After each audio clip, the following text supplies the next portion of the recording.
Hello, नमस्कार बच्चों आप सभी को। हमने पिछली क्लास में पढ़ा था जो सल्तनत काल है उसकी शुरुआत, जिसमें सभी वंशों के बारे में थोड़ा-थोड़ा पढ़ा था। आज का जो हमारा टॉपिक है वो उसी से रिलेटेड है, गुलाम वंश के बारे में। तो देखिए, इसमें जो मैंने आपको बताया था कि 5 वंश हुए थे, ठीक है? उन पाँचों वंशों में से ही एक गुलाम वंश है, जो कि सल्तनत काल का हम संस्थापक भी जिसको कह सकते हैं। तो इसमें जो पहला है वो है गुलाम वंश। गुलाम वंश इसका जो समय है वो 1206 से शुरू होता है बेटा, 1206 से लेके और 1290 तक। ठीक है, तो इसमें देखो गुलाम वंश क्यों नाम पड़ा, क्योंकि जो मोहम्मद गोरी था उसका गुलाम था कुतुबुद्दीन ऐबक, ठीक है, और उसका सेनापति भी था और बहुत ही उसका भरोसेमंद व्यक्ति था। ठीक है, तो जब 1206 में मोहम्मद गोरी की मृत्यु हो जाती है, उसके पश्चात ये जो कुतुबुद्दीन ऐबक है इसको भारत की बागडोर संभालनी होती है। तो कुतुबुद्दीन ऐबक जो है वो क्या हुआ, गुलाम वंश का, उससे पहले कोई भी वंश या ऐसा कोई सल्तनत काल का ऐसा कोई इतिहास नहीं है। ठीक है बेटा, तो देखो गुलाम वंश का जो संस्थापक है वो कौन हुआ,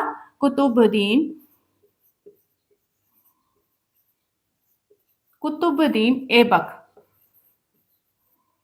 ठीक है, कौन था ये था मोहम्मद गोरी का सेनापति कह दो, ठीक है, या उसका विश्वास पात्र सैनिक। ठीक है, ये भी आप कह सकते हैं। कुतुबुद्दीन ऐबक जो है इसने गुलाम वंश, क्योंकि ये मोहम्मद गोरी का गुलाम था तो इसलिए अपने आप को इसने कभी भी शासक के रूप में आप कभी भी अपने आप को प्रस्तुत नहीं किया। इसने इसीलिए अपने जो वंश की जो स्थापना है वो किससे शुरू की, गुलाम वंश के नाम से की, सल्तनत काल में भारत में। ठीक है, तो इसमें देखिए प्रथम मुस्लिम शासक, प्रथम मुस्लिम, कुछ एक बातें हैं ये ध्यान रखने की है, प्रथम मुस्लिम शासक। ठीक है, इसके अलावा इसने मलिक की उपाधि धारण की, मलिक, और सिपह सालार, सिपह सालार। ठीक है, लोग इसे लाख बख्श भी कहते थे, लाख बख्श। ठीक है, इसने 2.5 दिन का झोपड़ा बनाया, 2.5 दिन का झोपड़ा, ये कहां पर है बताइए मुझे। ठीक है, तो कमेंट करके बताओ कहां पर है। ठीक है बेटा, आगे देखिए इसमें आता है इसका कुतुब मीनार, कुतुब मीनार। तो ये जो कुतुब मीनार है ये किसने बनवाई, कुतुबुद्दीन ऐबक ने बनवाई, लेकिन ये पूरी नहीं हो पाई। इसको पूरा करने में किसका योगदान है, वो है इल्तुतमिश का। ठीक है, कुतुब मीनार को पूरा किसने कराया, इल्तुतमिश ने, इल्तुतमिश।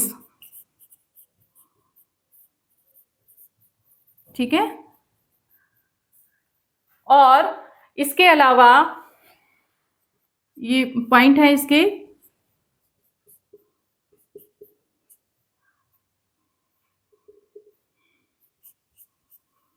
इसके अलावा देखिए इसकी जो मृत्यु है वो घोड़े से गिरकर हो गई।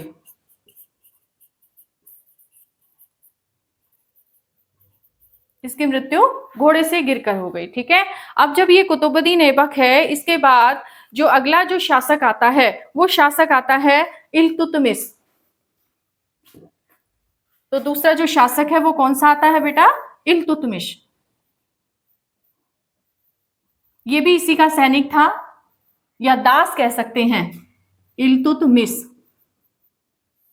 इल्तुतमिश कौन था, कुतुबुद्दीन ऐबक का दास था, इसीलिए गुलाम वंश, दास वंश, ममलूक वंश, ये सब नाम पड़े हैं इसके। ठीक है, तो इल्तुतमिश क्योंकि इसका दास था लेकिन वो भी विश्वास पात्र था, इसलिए कुतुबुद्दीन ऐबक जो है उसने अपनी बागडोर किसको दे दी, इल्तुतमिश को दे दी। इल्तुतमिश का जो इनका जो कार्यकाल है वो भी आप देख लीजिए बेटा, इसका जो कार्यकाल है वो है 1206 से लेके 1210 तक। अच्छा, एक बात और मैं बता दूं कि यहाँ पे एक शासक और भी आया था, आराम शाह, ऐसे कुछ नाम था उसका, लेकिन वो कुछ एक महीने ही शासन करके वो मर गया। ठीक है। तो जो बागडोर है वो किसको दी गई? इल्तुतमिश को दी गई। इल्तुतमिश का जो कार्यकाल है वो क्या होगा फिर? 1210 से लेके 1236 तक। ठीक है, ये इसका कार्यकाल था इल्तुतमिश का। तो इल्तुतमिश के जो कार्य हैं वो आप एक बार देख लीजिए कि इसने सबसे पहला काम तो क्या किया? ये जो कुतुबुद्दीन है इसने अपनी राजधानी जो है वो लाहौर को ही रखा, लाहौर को रखा। लेकिन इल्तुतमिश ने क्या किया कि लाहौर से बदलकर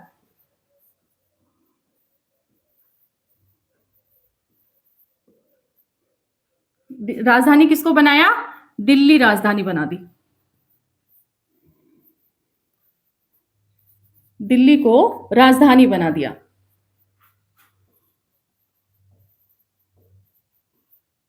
राजधानी बनाया। ठीक है बेटा। और ये क्योंकि जो लाहौर में इसने राजधानी रखी तो ये केवल सल्तनत काल का संस्थापक है और गुलाम वंश का संस्थापक है। लेकिन इल्तुतमिश ने क्या किया कि लाहौर से बदल दिया और राजधानी किसको बनाया बेटा? दिल्ली को बनाया। तो इसलिए सल्तनत काल का वास्तविक संस्थापक कौन बताया जाता है? इल्तुतमिश को बताया जाता है। तो यदि वास्तविक आ जाए ना बेटा तो इल्तुतमिश है, और यदि सल्तनत काल का केवल संस्थापक आ जाता है तो कौन है? कुतुबुद्दीन ऐबक।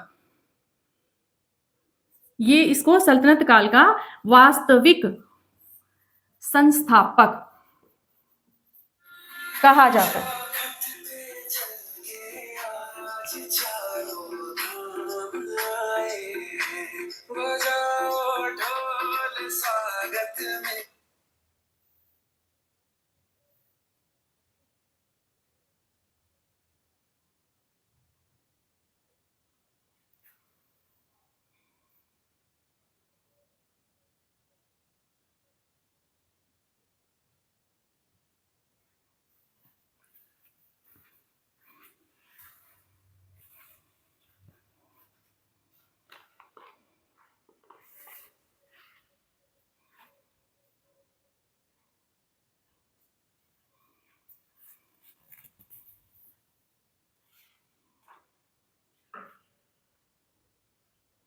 हाँ, तो देखो बेटा, जो वास्तविक संस्थापक है वो कौन है? सल्तनत काल का इल्तुतमिश। ठीक है, केवल संस्थापक आ जाए तो कुतुबुद्दीन ऐबक। आगे इसके अलावा क्या है कि इसने सोने और चांदी के सिक्के चलाए। सोने और चांदी के सिक्के चलाए। अब ये जो सिक्के हैं इनको टका या जीतल, टका और जीतल भी बोलते हैं। ठीक है, इनको ये ध्यान रखना आप लोग। ठीक है, इसके अलावा देखो इसने विद्रोह रोका था। एक झांसी में जो विद्रोह हुआ था उसको दबाने का काम किया। कहां पे हुआ था विद्रोह? झांसी में। इसके काल में झांसी में विद्रोह को दबाया। इसके अलावा देखो एक बात और है कि जो युद्ध हुआ था एक, जिसे हम तराइन का तीसरा युद्ध कहते हैं, लेकिन ये तो केवल जो है कहा जाता है, लेकिन हमने कहीं भी जो तरावड़ी का तीसरा युद्ध नहीं सुना। इसको कई इतिहासकार कहते हैं कि भाई तराइन में हुआ था, कई इतिहासकार कहते हैं कि झांसी में हुआ था। तो झांसी का ही माना जाता है। एक युद्ध हुआ था 1215 में। 1215 में ये किसके बीच हुआ था? इल्तुतमिश, इसको अल्तमश भी कहा जाता है। 1215 में हुआ था इल्तुतमिश और यल्दोज के मध्य। ठीक है, ये मैंने लिख इसलिए दिया क्योंकि ये झांसी में माना जाता है कि ये युद्ध हुआ, लेकिन कई जगहों पर ये तराइन के युद्ध से भी जाना जाता है। लेकिन जो मुख्य रूप से बात है वो यही है कि ये झांसी में हुआ बताया जाता है। ठीक है बेटा, 1215 में। ठीक है, इसमें इल्तुतमिश की विजय हुई थी, यल्दोज हार गया था। ठीक है, इसके बाद जो है 1236 में जब इल्तुतमिश की मृत्यु हो जाती है तब शासक तीसरे नंबर पर बनता है रुकबुद्दीन। रुकबुद्दीन बनता है, लेकिन ये बहुत ही कम समय में, यानी कि जब ये शासक बनने के बाद जो विद्रोह हो रहा होता है उसको दबाने के लिए जाता है तो पीछे से रजिया सुल्तान जो है वो शासिका बन जाती हैं। रजिया सुल्तान, जिनका कार्यकाल क्या हुआ फिर? 1236 से लेके 1240 तक। ठीक है, ये इनका कार्यकाल हुआ रजिया सुल्तान का। रुकनुद्दीन शासक तो बना था लेकिन बहुत कम समय के लिए, वो एक तो अयोग्य भी था। ठीक है, लेकिन जब वो विद्रोह को दबाने के लिए निकलता है तो पीछे से गद्दी पर कौन बैठ जाता है? रजिया सुल्तान। ठीक है, अब रजिया सुल्तान के बारे में देखिए।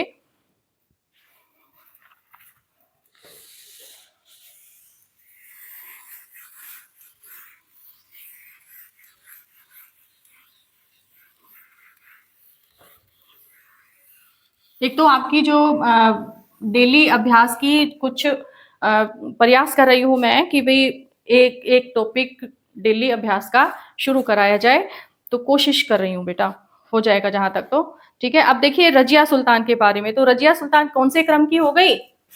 इसमें 1 2 आरामशाह था, तीसरा है बेटे, तीसरा, ये चौथा, ये पांचवा। तो रजिया कौन से सुल्तान कौन से नंबर पे क्रम पे शासिका बनी? 5वें पर। कौन? रजिया सुल्तान। रजिया सुल्तान ये कौन थी? ये इल्तुतमिश की बेटी थी। ठीक है बेटा, एक तो ये आप ध्यान रखिएगा। ठीक है, इसका कार्यकाल की अगर हम बात करें तो कार्यकाल कब से कब तक था? 1236 से लेके 1240 तक माना जाता है, 1236 से 40 तक। ठीक है, एक तो ये पहली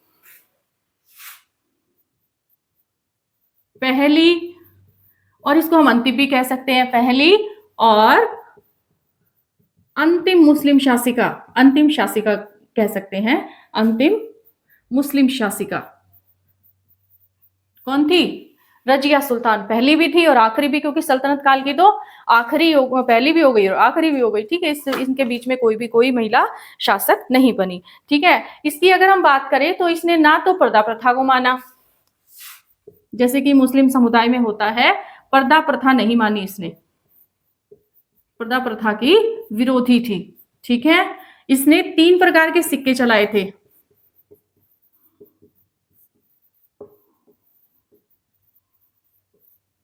सिक्के चलाए थे। इसके अलावा क्या है कि ये जब विद्रोह को दबाने के लिए ये कैथल की जगह पर, कैथल जो हरियाणा का जो क्षेत्र है, वहां पर इसकी हत्या कर दी गई थी। तो इसकी रजिया सुल्तान की हत्या कब हुई थी? 1240 में, कैथल में। ये ध्यान रखना बेटा, हरियाणा जीके का प्रश्न ये कई बार आता है। कैथल में हत्या कर दी गई थी इनकी। ठीक है, और कैथल में ही इनके नाम का गुंबद भी है। ठीक है, एक तो ये है। अगला इसमें देखो कि इसके अलावा 2 शासक और थे जो अयोग्य निकले। फिर देखिए 6ठे नंबर पर और 7वें नंबर पर एक का नाम था अलाउद्दीन मसूद। अलाउद्दीन मसूद और नसीरुद्दीन महमूद, ये थे, ये अयोग्य शासक थे। इनके बाद जो है, इनके दौरान, इनके शासनकाल में विद्रोह हुआ था मेवों का। किसका ये विद्रोह हुआ था? मेवों का विद्रोह हुआ था। तो मेवों का विद्रोह दबाने का काम किसने किया? गयासुद्दीन बलबन ने। देखिए अब मैं ये मिटा रही हूं।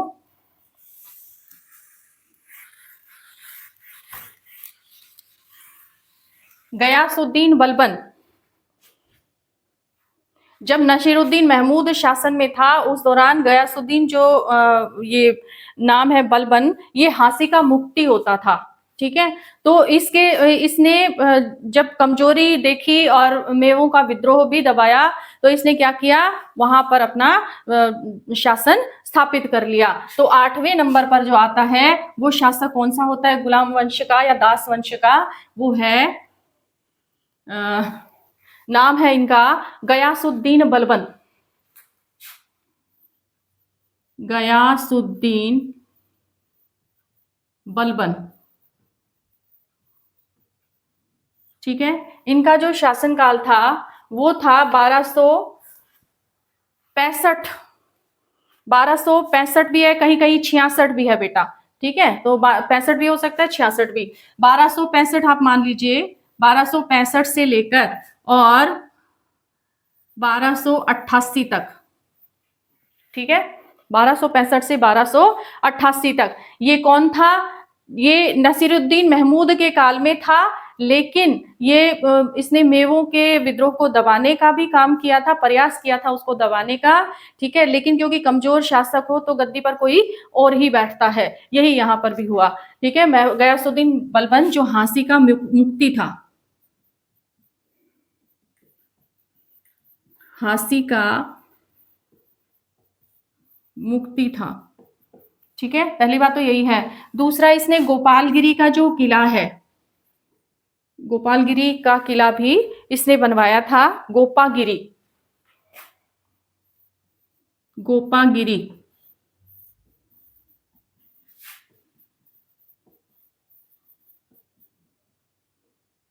किला बनवाया इसने।